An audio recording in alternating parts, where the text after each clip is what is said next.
Hey, what's up everyone? Nagpapasalamat ako sa lahat ng sumuporta. Nananawagan po ako sa Kim Chiu at Zian Lim, time out muna sa pagbahagi ng kanilang moments together sa social media. Ayon nga sa isang source na malapit sa celebrity couple, di umano'y nag-uusap ngayon ang magkasintahang sina Kim at Zian upang linawin at ayusin ang ilang aspeto ng kanilang relasyon. Ang pagkakaroon ng time out sa pagpo-post ng mga sweet moments at interactions sa social media ay naging sanhi ng iba't ibang spekulasyon mula sa kanilang mga tagahanga. Isa itong bagay na di pangkaraniwan para sa dalawang sikat na personalidad na kilala sa kanilang openness at pagpapakita ng kanilang pagmamahalan sa publiko.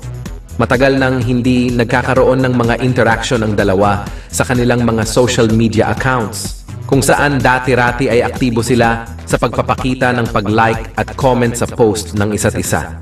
Ito ay nagdudulot ng pag-aalala at pagtataka mula sa kanilang mga tagahanga na nakasanayan na ang regular na pag-update mula sa dalawa.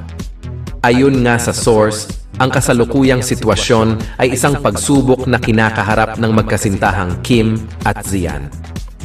Sinusubukan daw ng dalawa na salbahin ito dahil more than 11 years nga sila at sayang naman kung itatapon lang nila ito ng basta-basta. Bagamat may mga espekulasyon, wala pang opisyal na pahayag mula sa kampo ni na Kim at Zian ukol sa kanilang kasalukuyang sitwasyon, maliban lang sa isang panayam kung saan isiniwalat ni Kim na magkarelasyon pa rin sila ni Zian. Ang kanilang privacy at respeto sa kanilang relasyon ay isa ring dahilan kung bakit limitado ang impormasyon na mababasa mula sa kanilang mga opisyal na social media accounts. Sa kabila ng lahat, umaasa ang mga tagahanga na matagumpay na malalampasan ni na Kim Chiu at Zian Lim ang anumang pagsubok sa kanilang relasyon. Asahan na sa mga darating na araw, magkakaroon sila ng masusing pagsusuri at makakarinig ng opisyal na pahayag mula sa mga iniidolo tungkol sa estado ng kanilang pag-ibig.